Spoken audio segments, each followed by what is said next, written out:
جانے مسائل تو علماء سے پوچھیں، یہ حکم مبین ہم کو رب سے ملا ہے۔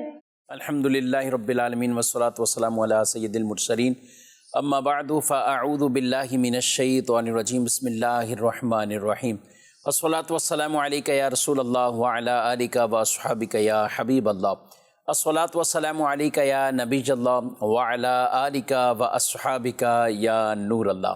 مدنی چینل کے ناظرین، پروگرام دارالافتاء اہل سنت میں آپ کو خوش آمدید کہتے ہیں۔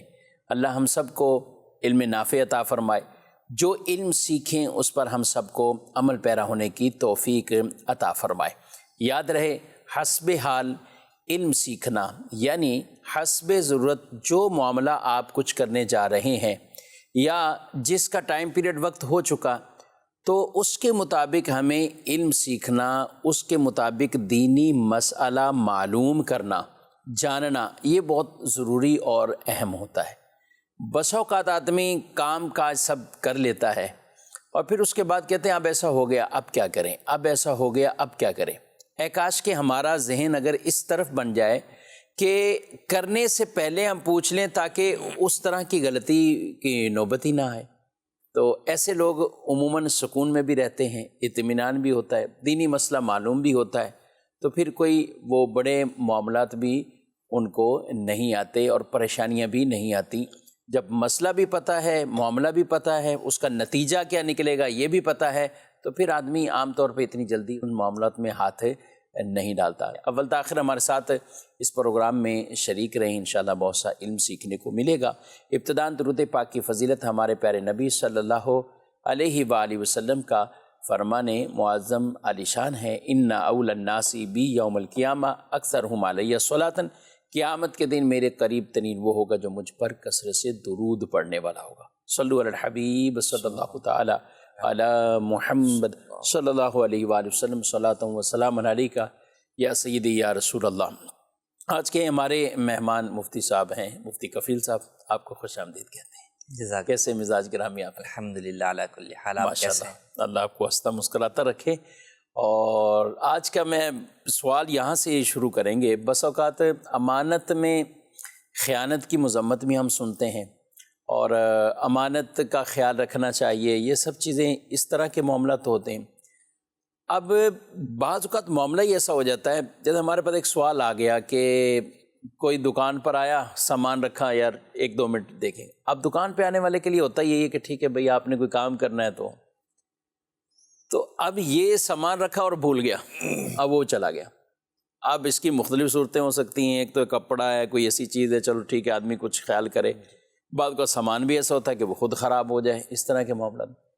تو یہ بھی امانت کے زمرے میں آئے گا، اس کی بھی اسی طرح حفاظت کرنی ہوگی، اور کب تک اس کی حفاظت کریں، کیا کہتے ہیں؟ بسم اللہ الرحمن الرحیم۔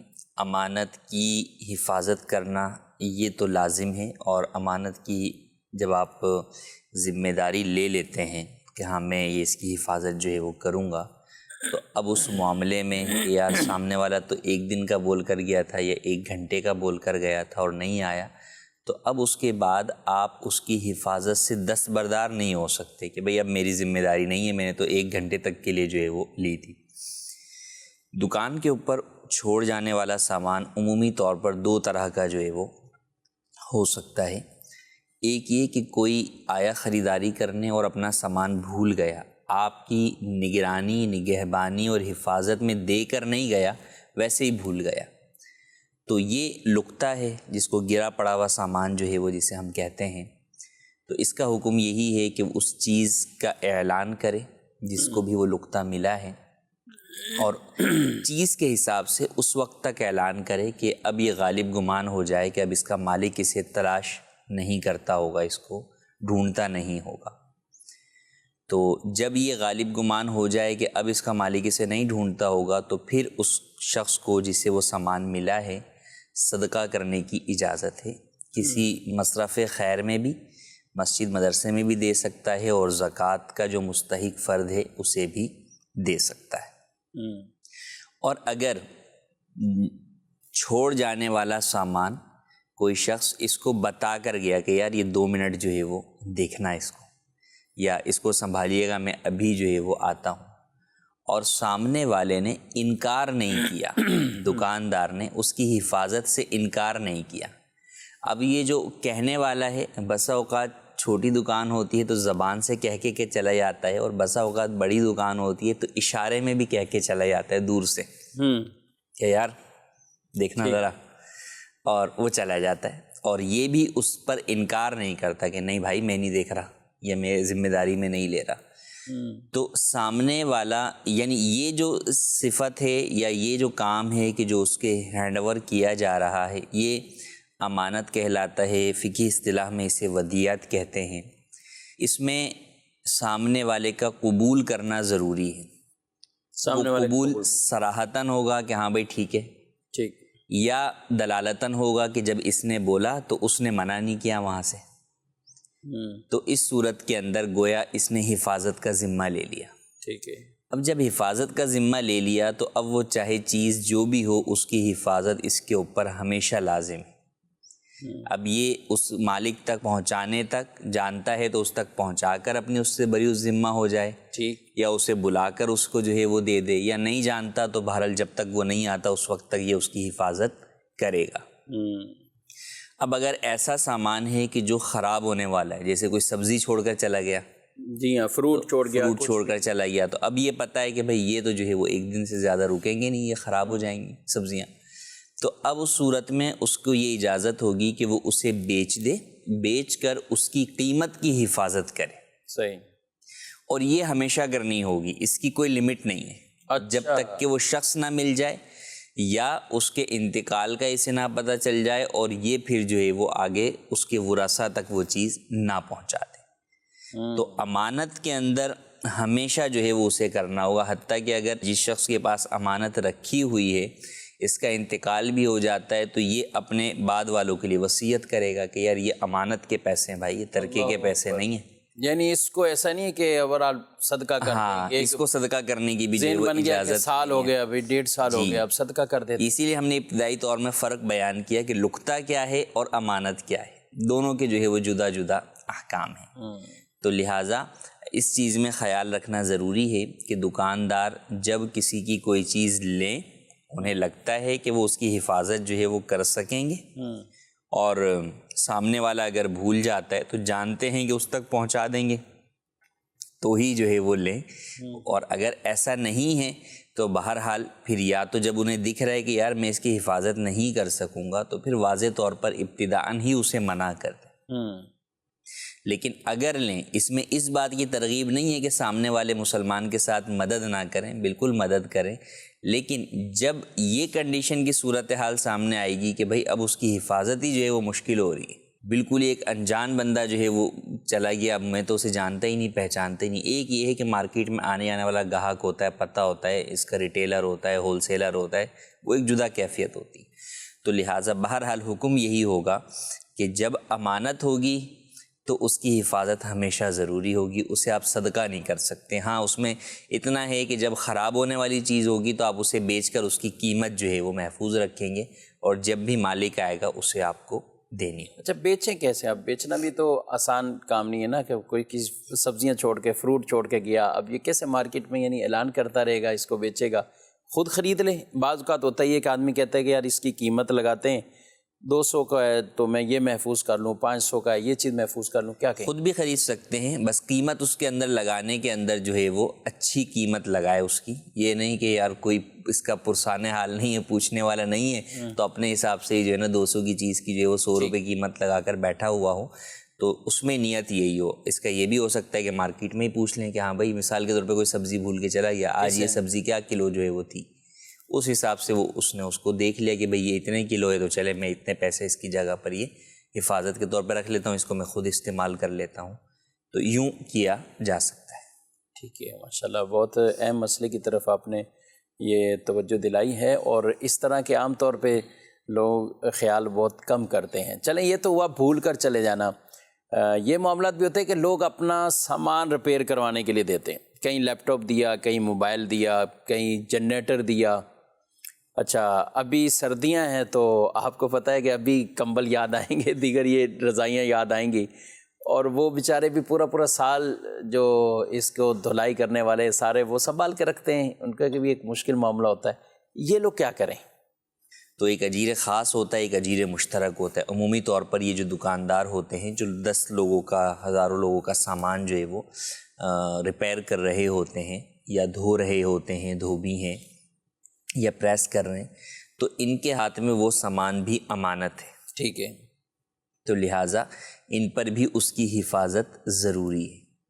اب اگر کوئی دے کر چلا گیا تو ان کا فقط یہ لکھ دینا کہ بھائی 3 دن کے بعد ہماری ذمہ داری نہیں ہوگی، وہ رسید پہ لکھا ہوتا کے بعد، تو اس کا اعتبار نہیں ہوگا. شرعی اعتبار سے ان کے ہی ذمہ داری ہے کہ اس کی حفاظت جو ہے وہ کریں. اچھا. اب انڈرسٹوڈ سی بات ہے، انہیں بھی یقیناً اس بات کی پریشانی ہے کہ بھائی جو ہے وہ دکان میں جگہ نہیں ہے، تو اس کے لیے کیا کریں؟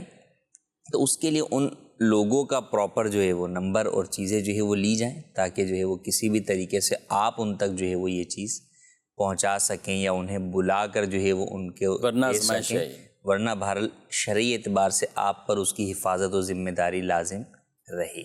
اللہ اکبر. اور ان چیزوں کا خیال بھی کرنا چاہیے. بعض اوقات آدمی بڑا آسان سمجھ لیتا ہے کہ ٹھیک ہے بھائی وہ نہیں آیا، اس کی چیز آیا ہو رہی ہے، مجھے کیا ہے، اور وہ باہر پڑی رہی، کہیں بھی ادھر ادھر پڑی رہی. اب اس میں اگلا سٹیپ یہ بھی آتا ہوگا نا کہ چیزیں ضائع بھی ہو جاتی ہوں گی. اور ضائع ہو گئی یا خراب ہو گئی، خراب ہوگی غفلت کی وجہ سے ہوئی کہ اس نے اس کا کوئی سامان ایسا تھا الیکٹرک کا جو کہ باہر چھوڑ دیا بارش کے اندر ہی، اپنا تو سارا سمیٹ لیا، اس کو بولا یار یہ تو پہلے ہی سال سے نہیں آ رہا، سال سے نہیں، باہر ہی پڑا رہنے دو، یہ خراب ہو جائے گا، تو یہ جانے اس کا کام جانے. تو اس کی بھی ہرگز اجازت نہیں ہوگی. اس کے ذمے حفاظت و ذمہ داری لازم. چلیں بہرحال اس کے ان چیزوں کا بھی خیال ہے وہ رکھنا چاہیے. اس طرح کی باتیں بھی نا بعض اوقات ان طرف توجہ نہیں ہوتی، اور امانت ہم خاص اسی کو یہ سمجھتے ہیں کہ جو بڑے اہتمام کے ساتھ امانت پکڑائی جائے. دیگر جو باقاعدہ بول چال کر کے کہ بھائی یہ امانت ہے، اس کو یہ کرنا ہے، اس کو سنبھال کے رکھنا ہے، لیکن جیسے ہم سنا کہ اشارے سے بھی کسی نے صرف اشارہ کر دیا کہ اس کا تم خیال رکھنا، تو یہ امانت ہے.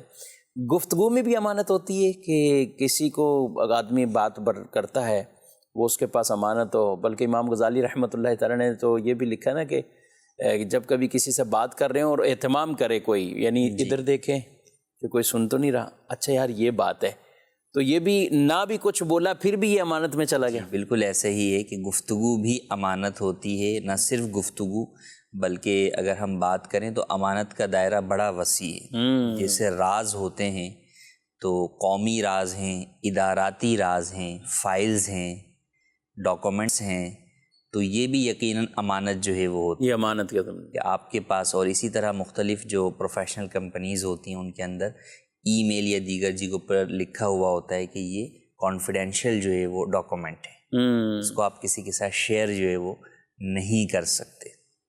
ٹاپک بڑا وسیع، میرا دل کر رہا ہے اس پہ ہم بڑے تفصیل سے کبھی گفتگو کریں. اس کی وجہ تھوڑا سا ذہن میں یہ آ رہا ہے کہ آدمی کہیں جاب کرتا ہے، 1 سال جاب کی ہے، ٹھیک ہے، کسی وجہ سے جاب آپ نے خود استعفیٰ دے دیا یا فارغ ہو گئے، اب اس کے بعد جو کچھ ہے وہ سب کچھ اگل دینا. میاں بیوی ہیں، ساتھ رشتہ چل رہا ہے، کسی وجہ سے دراڑ پڑ گئی، طلاق تک نوبت آ گئی. اب وہ ساری کی ساری وہ باتیں آج کل سوشل میڈیا ہے اس پر بھی ڈالنا، لوگوں کو بتانا. بھئی آپ جن کے ساتھ رہیں اس وقت آپ میاں بیوی کی طرح تھے، معاملات تھے، اسی طرح دوستی کو لے لیں، رشتہ داری کو لے لیں، تو یعنی کتنا وسیع ٹاپک ہے. کاروبار کو لے لیں، کاروبار پارٹنرز ہیں وہ بھی یہی جو ہے وہ یعنی ہم یہ سمجھتے ہیں کہ ہم جب تک دوست ہیں تو دوست ہیں، جب دوستی ختم ہو تو دوستی کے ختم ہونے کا مطلب دشمنی ہی لیا جاتا ہے. دشمنی ہے، صحیح بات. اور وہی پھر ہوتا ہے کہ سامنے والے کے جو ہے وہ سارے راز افشا کرنا، اور نہ صرف افشا کرنا بلکہ پلس اس کے اوپر اور بہتان لگا دینا. اور لوگ بھی جو ہے وہ پھر یہ سمجھتے ہیں کہ یار یہ بول رہا ہے اور اتنا عرصہ ساتھ رہا ہے تو اس کا مطلب صحیح بول رہا ہوگا. قطع نظر اس کے کہ وہ جھوٹ بول رہا ہے، اس کے اوپر الزام لگا رہا ہے یا بہتان لگا رہا ہے. اور پھر غیبت اور ان چیزوں کے ذریعے سے غیبتوں میں پڑنا، جھوٹ میں پڑنا، گناہوں میں پڑنا، یہ ایک طویل جو ہے وہ سلسلہ شروع ہو جاتا ہے. تو کوئی بھی شخص اس کو چاہیے کہ وہ کسی بھی تعلق سے دوسرے کے ساتھ جب جڑا ہوا ہے تو جب تک جڑا ہوا ہے جب بھی، اور جب اس سے جدا ہو جب بھی، بہرحال اس کی باتوں کو، جو واضح باتیں ایسی ہیں کہ وہ امانت ہیں، وہ نہیں چاہتا کہ میری یہ باتیں جو ہے وہ شیئر ہوں، تو اس کی حفاظت کرنا بطور مسلمان یہ بہرحال لازم ہے دونوں میں سے ہر ایک پر۔ ماشاءاللہ۔ ناظرین آپ کی کاز کی طرف بڑھتے ہیں، دیکھتے ہیں ناظرین کیا پوچھنا چاہتے ہیں۔ مفتی صاحب میرا سوال عرض ہے کہ وطر میں دعا قنوت پڑھنا بھول جائے اور رکوع میں چلا جائے تو نماز کا کیا حکم ہو؟ کیا نماز دوبارہ پڑھنی پڑے گی؟ ٹھیک ہے، مزید؟ میرا مفتی صاحب کی بارگاہ میں یہ سوال عرض ہے، اگر ہم نے کسی سے قرض لیا ہے اور وہ واپس لینا بھول گیا ہے اور ہمیں یاد ہے تو ہم نہ دیں تو کوئی گناہ ہے یا نہیں، یا پھر دے دیں؟ ایک قرض بھول گیا ہے اور ایک وطر میں دعا پڑھنا بھول گیا ہے، تو چلیں بھولنے کا عرضہ ہے دونوں سوالات میں۔ پہلا چلیں نماز کے حوالے سے، وطر کی دعائے قنوت واجب ہے۔ اگر کوئی شخص دعائے قنوت پڑھنا بھول گیا اور رکوع میں چلا گیا تو رکوع میں یاد آنے پر واپس نہ پلٹے بلکہ اپنی نماز کو کنٹینیو کرے اور آخر میں سجدہ سہو کر لے تو اس کی نماز ہو جائے گی، اور اگر سجدہ سہو بھی نہ کیا تو پھر نماز واجب الاعادہ ہوگی، اب اسے دہرانا ہوگا۔ ٹھیک، کرنا تو یہ چاہیے۔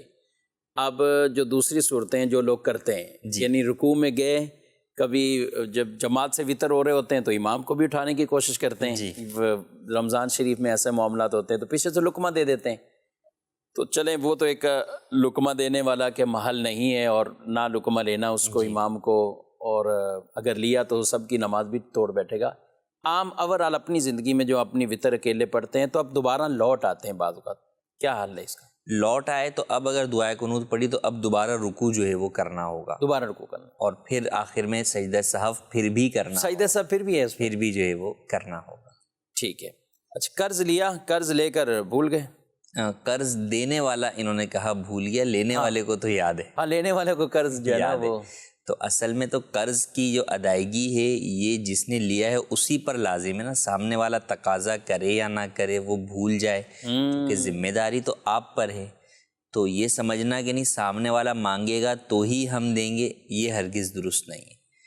ہو سکتا ہے کہ وہی جو ہے وہ آپ کے ساتھ جو ہے وہ درگزر کر رہا ہو کہ یار ہو سکتا ہے یہ پریشان حال ہیں، ان سے میں تقاضا جو ہے وہ نہیں کرتا، تو میرا تقاضا ان کو پریشانی میں مبتلا نہ کر دے، تو اس کی جانب سے وہ واقعی بھول گیا ہے یا نہیں بھی بھولا، دونوں ہی صورتوں میں بہرحال جب قرض آپ نے لیا ہے آپ کو یاد ہے تو آپ کے ذمے ہے کہ آپ اس کو لازمی طور پر ادا کریں۔ سامنے والا اگرچہ کتنا ہی کہہ رہا ہو کہ بھائی نہیں میں قسم اٹھاتا ہوں میں نے تمہیں قرض دیا ہی نہیں، لیکن جب آپ کو یقین ہے کہ ہاں میں نے لیا ہے اس سے قرض تو آپ دیندار ہیں، آپ اس کو جو ہے وہ ادا کریں۔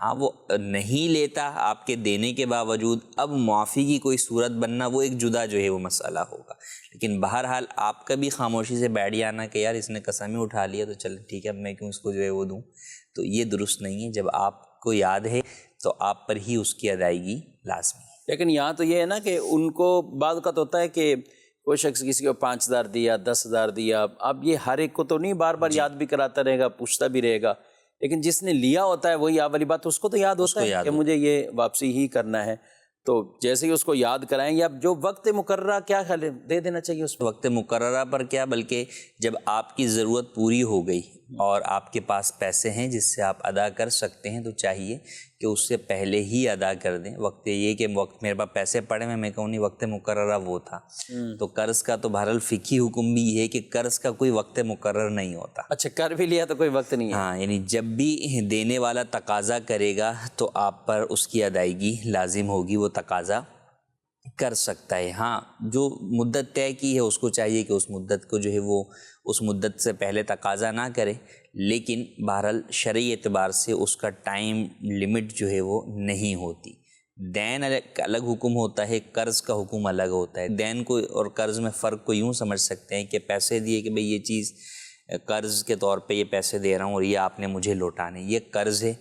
دین یہ کہ میں نے آپ سے کوئی سامان خریدا اور اس کی قیمت میں نے یہ طے کر لی کہ 2 مہینے کے بعد دوں گا، تو یہ دین ہو گیا، یہ جو قیمت ہوئی یہ دین ہو گیا۔ اب اس میں سامنے والا مجھ سے 2 مہینے سے پہلے تقاضا نہیں کر سکتا، لیکن اگر میں نے قرض دیا ہے تو یہ کسی چیز کے بدلے میں نہیں ہے، یہ میری طرف سے آپ کو ایک جو ہے وہ تبرع ہے، ایک احسان ہے، تو احسان کا بدلہ پھر احسان ہی ہے کہ جب سامنے والا تقاضا کرے تو اس کو واپس کر دیا جائے۔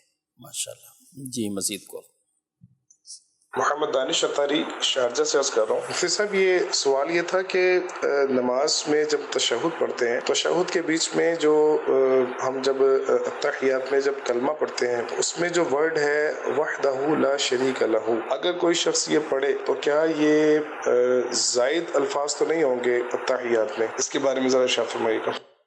جی، تحیات کے جو الفاظ ہیں، تحیات واجب ہے اور اس کا ہر لفظ ہی واجب ہے۔ نبی کریم صلی اللہ تعالیٰ علیہ وآلہ وسلم سے تشہد کے جو الفاظ منقول ہیں وہ مختلف ہیں۔ ہم جو پڑھتے ہیں وہ تشہد عبداللہ ابن مسعود رضی اللہ تعالیٰ عنہ ہے، دیگر روایت بھی ہیں تشہد حضرت عبداللہ ابن عباس رضی اللہ تعالیٰ عنہ کا بھی ہے، دیگر بھی ہے۔ تو چونکہ یہ الفاظ وحدہ لا شریک لہ کے دیگر جو ہے وہ تشہد کے الفاظ میں موجود ہے، اگرچہ تشہد ابن مسعود میں موجود نہیں ہے، تو اس لیے اس کا اضافہ کرنے کی وجہ سے نماز میں سجدہ سہو یا نماز واجب الاعادہ نہیں ہوگی، نماز ہو جائے گی۔ البتہ اس کا اضافہ مکروہ ہے، تنزیہی ہے، اس سے بچنا چاہیے۔ ٹھیک ہے، مزید کو ہند کے شہر پالگھر سے اسلم اتاری عرض کر رہا ہوں۔ مفتی صاحب کی بارگاہ میں عرضی ہے کہ قیام کے علاوہ کہیں اور قرآن شریف پڑھنا یہ مکروہ تحریمی ہے، تو کیا تشہد میں یعنی قاعدہ آخرہ میں اگر کسی نے سورۃ الفاتحہ پڑھ لی غلطی سے تو اب اس کو نماز دہرانا واجب الاعادہ ہوگا یا سجدے سہو سے کام چل جائے گا؟ قاعدہ اخیرہ میں عام طور پہ سورہ فاتحہ پڑھ لیتے ہیں، بہرحال انہوں نے کہا غلطی سے یعنی بھول کر پڑھی۔ جی، بھول کر اگر تشہد کی جگہ پر پڑھ لی یا تشہد سے پہلے پڑھی تو اس صورت کے اندر سجدہ سہو لازم ہوگا، سجدہ سہو کر لیں گے تو نماز ہو جائے گی۔ ماشاءاللہ، میسیجز بھی کافی آ رہے ہیں، کہتے ہیں کہ جمعہ کی دوسری اذان کے بعد ہاتھ اٹھا کر دعا مانگنا، کیا کہیں گے؟ جمعہ کی دوسری اذان یعنی جو اذان خطبہ ہوتی ہے، جب اذان خطبہ کے لیے جو ہے وہ شروع ہو تو اب اس کے بعد سلام کلام ساری چیزیں جو ہے وہ منع ہیں، اس وقت خطبے کے احکامات لازم ہو جاتے ہیں، تو خاموشی کے ساتھ خطبہ سننا ضروری ہے۔ تو نہ جو ہے وہ ہاتھ اٹھا کر دعا مانگیں اور نہ ہی جو ہے وہ ہاتھ بغیر اٹھائے زبان سے دعا مانگیں۔ دل میں دعا مانگنا جدا ہے، لیکن زبان سے دعا مانگنے کی اس وقت بھی اجازت نہیں ہے۔ ٹھیک ہے، یہ میسیج یہ کہتے ہیں کہ مجھے فالج کا مسئلہ ہو گیا، اللہ تعالیٰ آپ کو شفاء کاملہ عطا فرمائے، تندرستی عطا فرمائے۔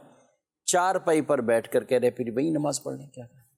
چار پائی پر نماز بیٹھ کر پڑھنا کہ سجدہ وغیرہ جو ہے وہ چار پائی پہ کر رہے ہوں، تو چار پائی جو نواڑ والی ہوتی ہے تو اس کے اندر تو وہ اپ اینڈ ڈاؤن جو ہے وہ ہوتی ہے، تو اس پر سجدہ جو ہے وہ درست نہیں ہوگا کہ سجدہ جو ہے وہ سخت چیز پر ہونا ضروری ہے کہ جس میں آپ کی پیشانی جو ہے وہ جم جائے۔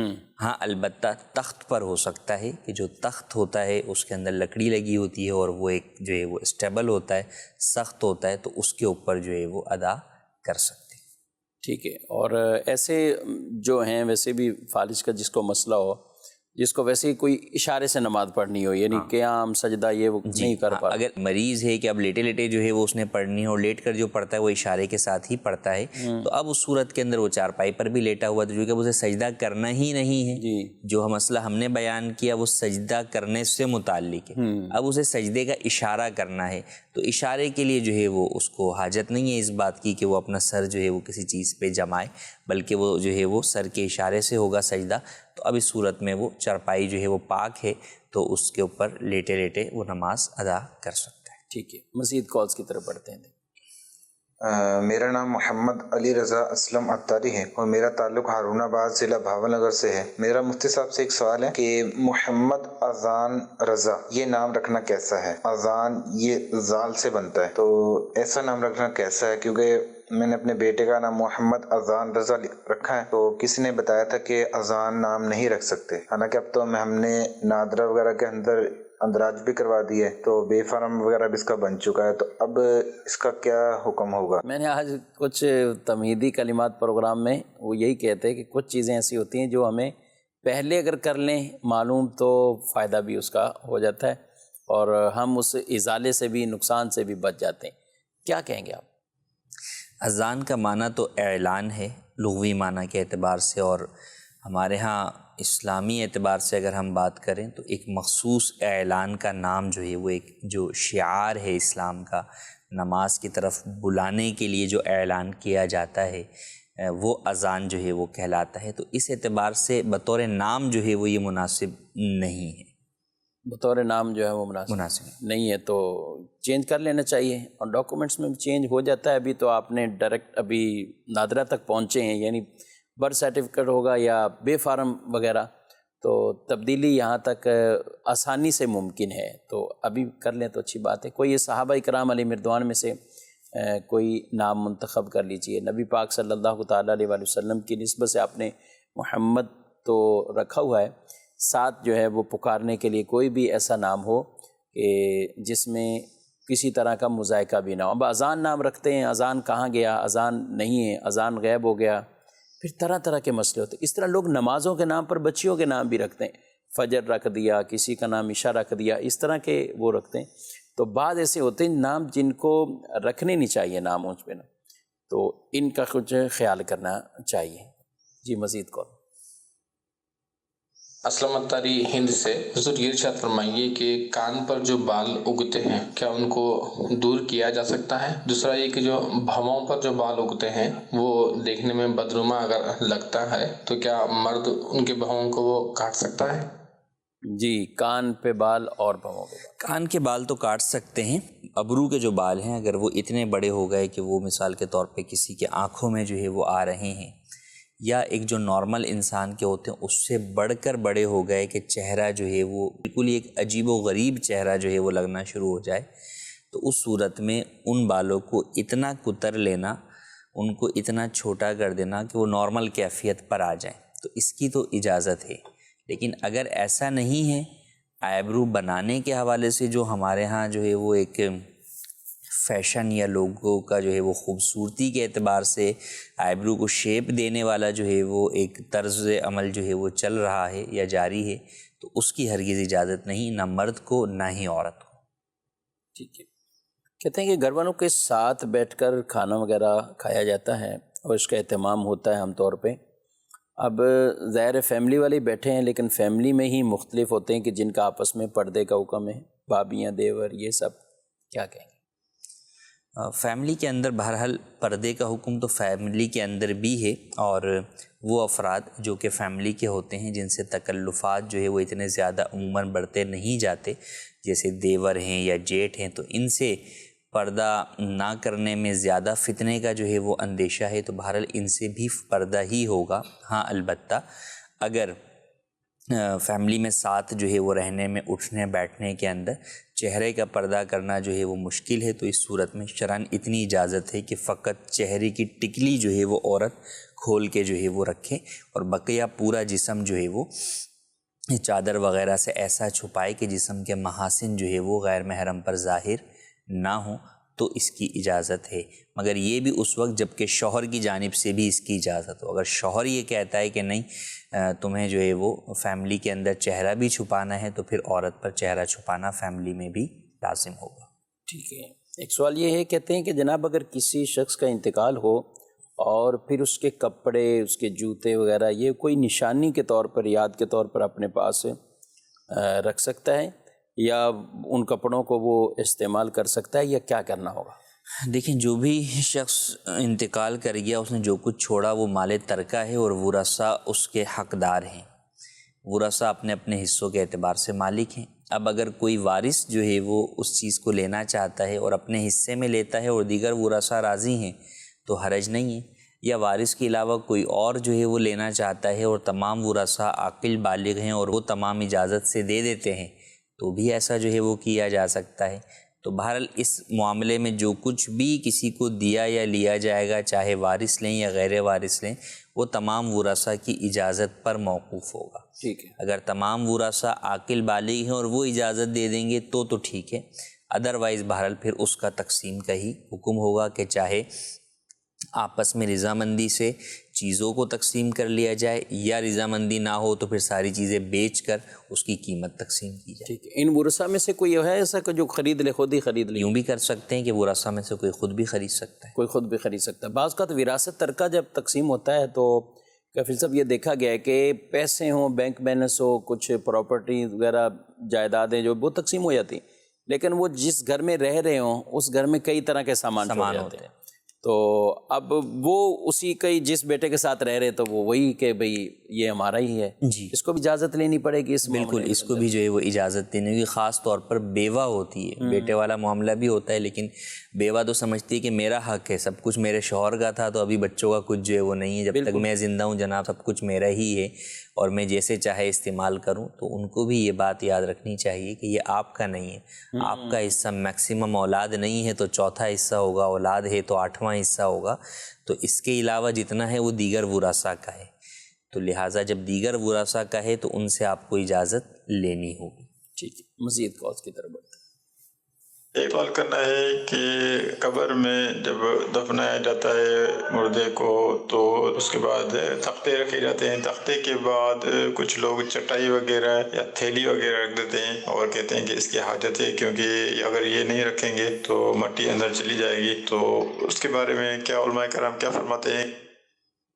ٹھیک ہے، تختے وغیرہ لگا دیتے ہیں پہلے، اس کے اوپر کوئی چٹائی، اس کے اوپر کوئی پیپر یا پلاسٹک یا کوئی ایسی چیز رکھ دیتے ہیں کہ تاکہ پانی وغیرہ نیچے نہ جائے. کیا کہیں؟ ہاں، حفاظت کے اہتمام کی جو ہے وہ نیت سے جو ہے وہ کرتے ہیں تو کر سکتے ہیں. بلا وجہ جو ہے وہ مال ضائع کرنا نہ پایا جائے. مال تو چونکہ جو اس میں بلی لگتی ہے، سلیپ لگتی ہے، یہ ساری چیزیں ہی جو ہے وہ مال تو ہیں، لیکن ان کا وہ استعمال ہے، ان کی میت کی جو ہے وہ حفاظت بھی ضروری ہے میت کے جسم کی. تو اسی اعتبار سے اگر جو ہے وہ تختہ لگا کے اور اس نیت سے اس پہ پلاسٹک وغیرہ بچھا دے رہے ہیں کہ پانی جو ہے وہ نہ پہنچے تو بالکل کیا جا سکتا ہے، اس میں حرج نہیں. اس میں حرج نہیں ہے، لیکن عام طور پہ شاید چٹائی بھی انہوں نے کہا، چٹائی اس کے اوپر چٹائی رکھتے ہیں تو چٹائی کا بظاہر کوئی فائدہ بھی نظر نہیں آتا، نہ وہ پانی روکے گی نہ اور کوئی چیز، تو اس کا بظاہر کوئی فائدہ نظر نہیں آتا. تو فقط رسم و رواج کی بنیاد پر یا ویسے ہی جو ہے کہ وہ چیز آئی ہوئی ہے میت کے ساتھ تو اس کو اب جو ہے نا میت کے ساتھ ہی دفنا دو یا اس کے اوپر مٹی ڈال دو، تو یہ مال کو ضائع کرنا ہے، اس کی اجازت نہیں ہوگی. ٹھیک ہے، مزید کرو. کہ نماز میں 4 رکعت ہوتے ہیں، اگر غلطی سے 5 رکعت مل جائے تو 6 رکعت بھی ساتھ ملائیں. اور یہ ہے کہ جو اکثر کی نماز کے بعد نفل بھی نہیں ہوتی تو کیا کرے؟ بڑا سوال ان کے ذہن میں آیا ہے. 4 رکعتیں عصر پڑھ رہے ہیں اور 5ویں پڑھ لی، تو اب ایک اور پڑھتے ہیں تو وہ 2 نفل آپ لوگ کہتے ہیں، تو عصر کے بعد تو نفل ویسے بھی نہیں پڑھنے ہوتے، کیا کہیں گے؟ اب اس صورت میں اگر یہ چوتھی پر قاعدہ کر چکے ہیں تو بہرحال جو ہے وہ اب آخر میں سجدہ سہو کر کے نماز کو مکمل کر لیں. نماز کو مکمل کریں. اور یہاں پر وہ نفل قصدن شروع نہیں ہوئے. جی، یہاں تو ان کی نماز کے اس بچانے کے لیے جو یہاں اجازت دی گئی کہ یہ والے وہ نوافل جو ممنوع ہیں اس زمرے میں یہ نہیں آتے کہ یہ باقاعدہ قصدن کوئی شروع نہیں کیے کہ بھول کر ہی دائرے وہ اٹھائے اور اپنی نماز کو اس طریقے سے مکمل کر لیں. یعنی حسب معمول وہی جس طرح اور نمازوں کا حکم ہے اسی طرح یہاں بھی وہ 1 رکعت ملا کر جو ہے وہ اس کو مکمل کریں گے. اور اگر قاعدہ چوتھی پہ کیا ہی نہیں تھا، 5ویں پہ کھڑے ہو گئے اور 5ویں کا بھی سجدہ کر لیا تو یہ 6 پورے ہی جو ہے وہ نفل ہو گیا، فرض دوبارہ سے جو ہے وہ انہیں فرض کو دوبارہ سے پڑھنے. ٹھیک ہے، مزید کون؟ میرا نام محمد جنید رضا اتاری ہے، میں اسلام آباد سے بات کر رہا ہوں. میرا دارالفتہ میں سوال یہ ہے کہ جیسے پہلے کمپنیاں ہوتی تھی تو کلومیٹر کے اور ٹائم کے چارجز ہوتے تھے، تو اس کا یہ سنا تھا کہ جائز نہیں ہے. اور ابھی کچھ کمپنیز آئی ہیں جس میں صرف کلومیٹر کے چارجز ہوتے ہیں. تو میرا سوال یہ ہے کہ کلومیٹر کے چارجز لینا جائز ہیں یا ناجائز ہیں؟ اور دوسرا سوال میرا یہ ہے کہ جو سواری کے مطلب چارجز بن جاتے ہیں اس سے زیادہ لینا کیسا؟ اس سے زیادہ لینا کیسا ہے؟ یہ پر کلومیٹر کے حساب سے سفر کا ہو سکتا ہے یہ، اور کئی جگہوں پہ ہوتا بھی ہے. اور اب بنے اتنے ہیں اور اس سے زیادہ لینا، اور بعض کا جب پر کلومیٹر ہوتا ہے تو لوگ قصدن کچھ میٹر ایسا لگاتے ہیں کہ جس کی وجہ سے بھی گڑبڑ ہوتی ہے. کیا کہیں؟ جی، کسی سے بھی جب آپ کوئی بھی قیمت طے کریں گے یا تو پہلے ہی طے کر لیں گے بھئی اتنے روپے ہیں، ٹھیک، یا پھر جو ہے وہ کوئی پیمانہ مقرر کریں گے کہ بھئی پر کلومیٹر اتنے ہیں، اب جتنے کلومیٹر ہو اس حساب سے جو ہے وہ آپ دیں گے. تو جو طے کیا ہے اس کے مطابق ہی آپ سامنے والے سے تقاضا کر سکتے ہیں. وہ اس سے زیادہ خود دے دے تو وہ اس کی مرضی ہے، لیکن اس سے زائد تقاضا کرنا یا میٹر میں چھیڑ چھاڑ کر کر اس کو جو ہے وہ تیز جو ہے وہ چلا دینا کہ جناب آپ نے سفر 10 کلومیٹر کیا اور وہ شو 15 کلومیٹر کر رہا ہو، تو یہ تو سیدھا سیدھا دھوکہ ہے، یہ ہرگز جائز نہیں ہے۔ اسی طرح بنے اگر 50 روپے ہیں تو آپ کا 60 روپے کا تقاضا کرنا یہ بھی جائز نہیں ہے۔ جو بنے ہیں اسی کا تقاضا کیا جائے گا کیونکہ وہی اس کے ساتھ طے ہوا ہے۔ ٹھیک ہے، اور انہوں نے کہا کہ جو بنے اس سے زیادہ کا تقاضا تو نہیں ہے، لیکن بعض اوقات ایسا ہوتا ہے کہ نوٹ بڑا نوٹ دیا 5-10 روپے کا فرق آ رہا ہوتا ہے، خود ہی سامنے والا چھوڑ دیتا ہے کیا؟ سامنے والے کے چھوڑنے میں حرج نہیں، وہ 1000 روپے بھی چھوڑ دے تو یہ رکھ سکتے۔ ٹھیک ہے، لیکن وہ اگر بقایا مانگے تو دینا ہوگا۔ جی بالکل، اور اس میں جھوٹ کی بھی بغیر مانگے بھی دینا ہوگا، مانگے نہیں بھی تو بھی بہرحال جو ہے وہ اپنے اعتبار سے آدمی پیش کرے کہ بھئی یہ آپ کے پیسے جو ہے وہ بچیں۔ ٹھیک ہے، پھر وہ دیتا ہے اپنی خوشی سے تو یہ اس کی مرضی۔ ٹھیک ہے، مزید کال۔ جی گزارش یہ کرنی چاہیے مفتی صاحب سے کہ میں جب بھی 4 سنتیں ظہر کی جب 4 سنتیں پڑھ جاتی تیسری سنت میں عام طور پہ صورت ملانا بھول جاتا ہوں، اس کے لیے کیا شرعی حکم؟ تیسری رکعت میں سنت کے اندر، سنت کی ساری رکعتوں میں صورت ملانی ہے؟ فرض کے علاوہ سنن و نوافل کی تمام رکعتوں کے اندر، اسی طرح وتر کی بھی تمام رکعتوں میں سورہ فاتحہ بھی پڑھنا واجب ہے اور ساتھ میں ایک سورت ملانا بھی واجب ہے۔ اگر کسی میں بھی سورت ملانا بھول گیا تو آخر میں سجدہ سہو کرنا ہوگا۔ ٹھیک ہے، ادھر بھی ہمارے پاس یہ ایک اس طرح کا سوال ہے، کہتے ہیں کہ چوتھی امام کے پیچھے نماز پڑھنے لگے اور امام کے ساتھ شامل ہی تیسری یا چوتھی رکعت میں ہوئے ہیں، اور اب جب کھڑے ہوں گے تو پھر مقتدی کیا ساری صورتیں بھی پڑھے گا، کیا کرے گا؟ جب امام کے ساتھ جب بھی کوئی شخص شامل ہوا اور وہ مسبوق ہے، 1-2 رکعتیں نکل گئی ہیں، اب جب امام کے سلام پھیرنے کے بعد وہ کھڑا ہوگا تو یہ جو اس کی رکعت ہے یہ قرات کے اعتبار سے پہلی رکعت ہے، تو لہٰذا یہ جو ہے وہ اگر مثال کے طور پہ اس کو امام کے ساتھ آخری 2 رکعتیں ملی تھیں تو اب امام کے سلام پھیرنے کے بعد جو 2 رکعتیں پڑھے گا ان دونوں کے اندر یہ قرات کرے گا۔ اگر امام کے ساتھ 1 رکعت ملی ہے اور پیچھے 3 چھوٹ گئیں، امام کے سلام پھیرنے کے بعد جب یہ کھڑا ہوگا تو ابتدائی 2 رکعتوں میں قرات کرے گا اور آخری رکعت میں صرف سورہ فاتحہ پڑھ کر رکوع سجدہ کر کے نماز کو مکمل کرے گا۔ ٹھیک ہے، کیا کہتے ہیں کیا فادر کی ڈیتھ کے بعد پینشن وغیرہ جو ہوتی ہے تو اس میں بچوں کا کیا حصہ ہوتا ہے یا صرف یہ مدر کا ہی حق ہے؟ پینشن جو ہے وہ اداروں کی جانب سے وہ بطور انعام ملتی ہے، جس کے نام پر ملے گی وہی اس کا حقدار ہے، دوسروں کا اس کے اندر حصہ نہیں ہوگا۔ تو کہیں بیوہ کے نام پر ملتی ہے، بعض جگہ پر اگر بیوہ نہ ہو تو بیٹی جو کہ غیر شادی شدہ ہو اس کے نام ملتی ہے یا اور کسی کے نام پر ملتی ہے، بعض جگہ پر غیر شادی شدہ شخص ہے تو والدین کے نام پر بھی یا والدہ کے نام پر بھی ملتی ہے۔ تو بہرحال پینشن کا حکم وراثت والا نہیں ہے کہ تمام ورثاء اس میں حقدار ہوں گے، پینشن بطور انعام ہے تو وہ جس کے نام دی جائے گی وہی اس کا حقدار ہوگا، اور جن شرائط و ضوابط کے ساتھ وہ دی جاتی ہے۔ اب مسئلہ اس میں یہی ہوتا ہے کہ بیٹی شادی شدہ وہ جب تک نہیں ہے تو اس کے لیے اگر اصول ہے تو اپنی شادی کو شو نہ کرنا، ٹھیک ہے، بیوہ کے لیے بھی کچھ اصول ہیں کہ آگے شادی کی یا کیا ہوا معاملہ، جی تو وہ اگلی چیز کو بھی شو نہیں کرتے اور دھوکہ دیتے ہیں، اس چیز کو ظاہر نہیں کرتے اور پیسہ جو ہے وہ لیتے رہتے ہیں، تو پھر یہ ان کے حق میں لینا جائز نہیں ہوگا، جائز نہیں ہے۔ ان چیزوں کا خیال رکھنا چاہیے۔ دھوکہ دینا، جسے رسول اللہ صلی اللہ علیہ وآلہ وسلم نے واضح طور پر یہ بات ارشاد فرمائی ہے کہ جس نے دھوکہ دیا وہ ہم میں سے نہیں ہے، یعنی ہم سے تعلق نہیں ہے، وہ ہمارے طریقے پر نہیں ہے۔ پیارے نبی صلی اللہ تعالیٰ علیہ وآلہ وسلم کی جو تعلیم، آپ کا جو طریقہ کار کہ جس میں کسی کو بھی دھوکہ تو غیر مسلم کو بھی دینا جائز نہیں ہے، یعنی مسلمان کو یا اپنے ملک ادارے، یہ تو ایک اپنی جگہ، کسی غیر مسلم سے بھی اس طرح کا غدر اور دھوکے والا معاملہ کرنا یہ جائز نہیں ہوتا۔ ان چیزوں کا خیال رکھنا چاہیے۔ ناظرین، آپ نے پروگرام ملاحظہ کیا، اپنا فیڈ بیک بھی ضرور دیجیے گا۔ اللہ رب العالمین ہم سب کے علم میں اور برکتیں عطا فرمائے اور اپنے علم پر ہم سب کو عمل پیرا ہونے کی توفیق عطا فرمائے، آمین، بجاہ النبی الامین صلی اللہ علیہ وآلہ وسلم۔ جانے مسائل تو علماء سے پوچھیں، یہ حکم مبین ہم کو رب سے